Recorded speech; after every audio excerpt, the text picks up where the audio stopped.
Sometimes I just cannot believe God. Like, and they be getting on my nerves because I'm consistently forgetting who he is and what he's about. And I think that's just because the time that we're in right now. But he always kind of shows up and it gives me a reminder, nah, this is who I am. And I guess I am a little mad at myself for consistently forgetting, but Solomon said, I'm black but I'm lovely. Paul said, I'm a wretched man of sin, I am.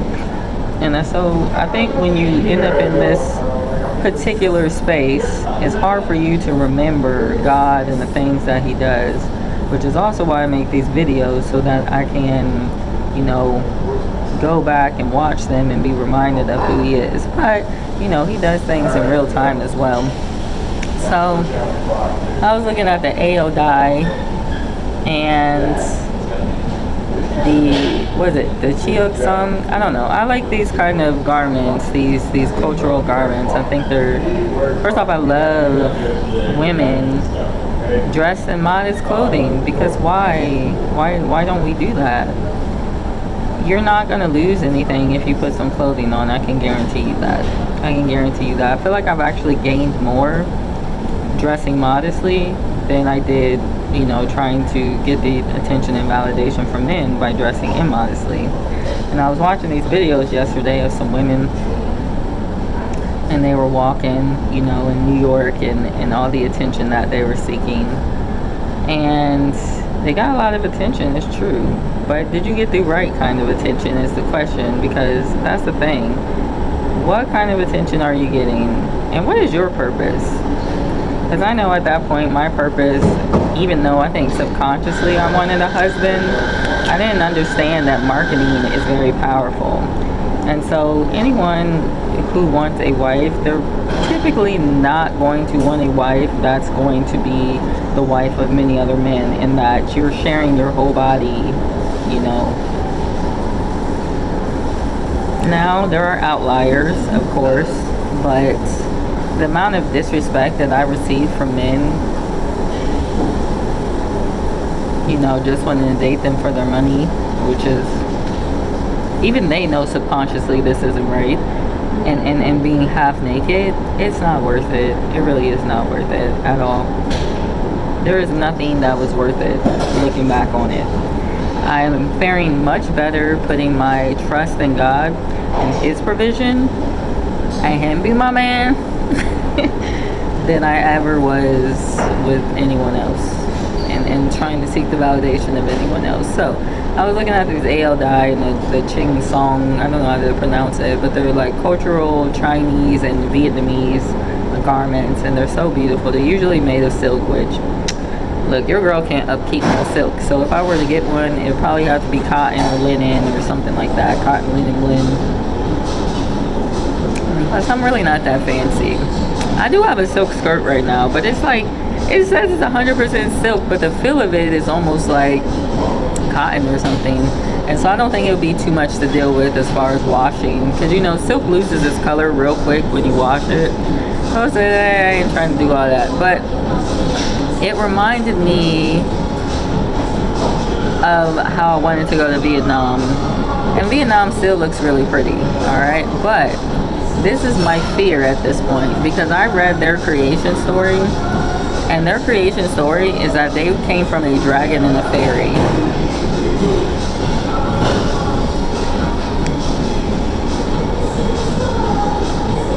It says on the side here, awakening, and I think that's where we're at.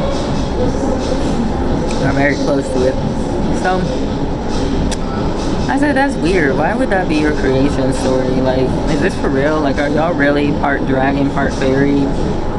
And I'm starting to think a lot of these cultures are. Like, many of these cultures are part fallen angel, and they give ode and credence to it. That Bad Bunny concert at the Super Bowl, this man fell through the floor, and there was the illusion of egg yolk at the bottom when he fell through the floor. So it's like breaking through the egg. That is an occultic tie to these dragons being born through this egg, right? And also there's a tie to the lotus, but I have to, you know, look it up again. But this lotus flower is very popular in East Asia. So I'm like, I feel like these people are giving credence to their gods, all right? And that many of them are not fully human. So I was at a hostel the other day, and there was a girl. I happened to sit next to her in the restaurant, but when I was leaving, I noticed the back of her shirt. She said, the back of her shirt said Child of God. And so I said, oh man, I wish I could talk to her, but she was talking to these other ladies. And so I said, all right, well, let me let it go. So I went back to the hostel, and I got my stuff together, and lo and behold, she's actually staying at the hostel. She shows up a little later. Well, I said, oh, I saw your shirt. But she was talking to somebody else, right? And I thought maybe they were friends, but they weren't.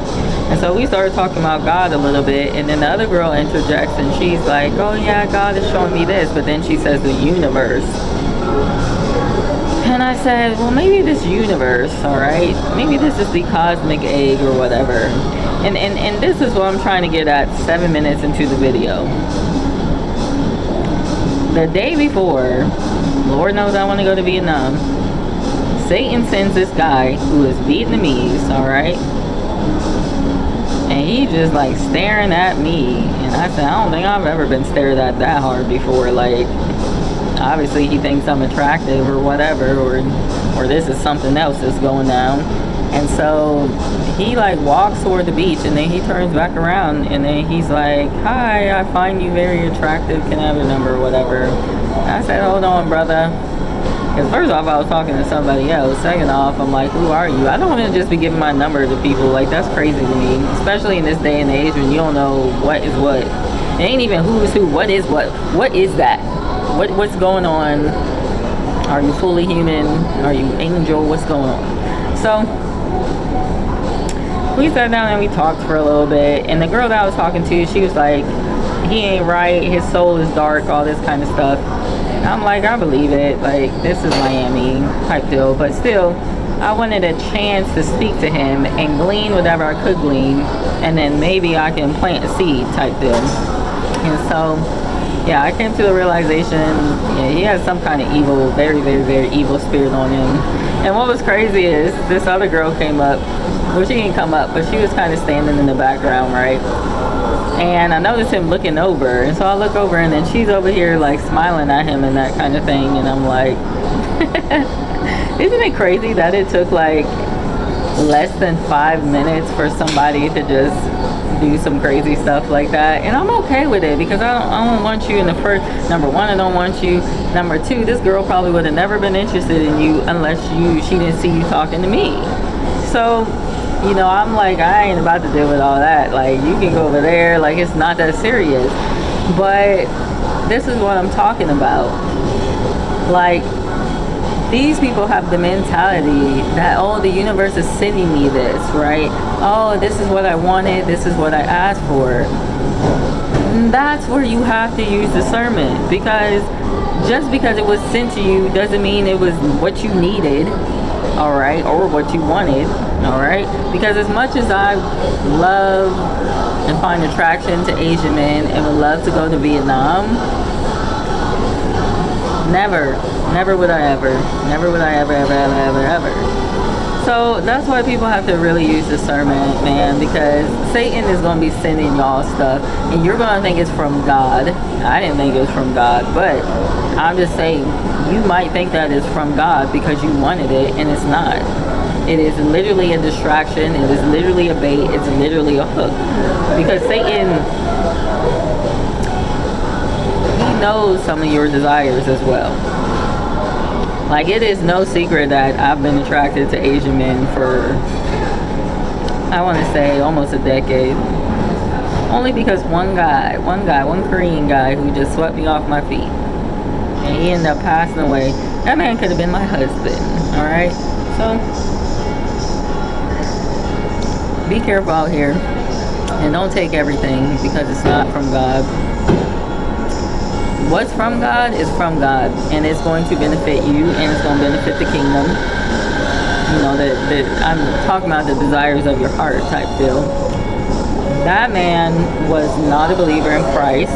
He was obviously trying to hook up. you know, and he even threatens my Christianity, which I'm not cool with.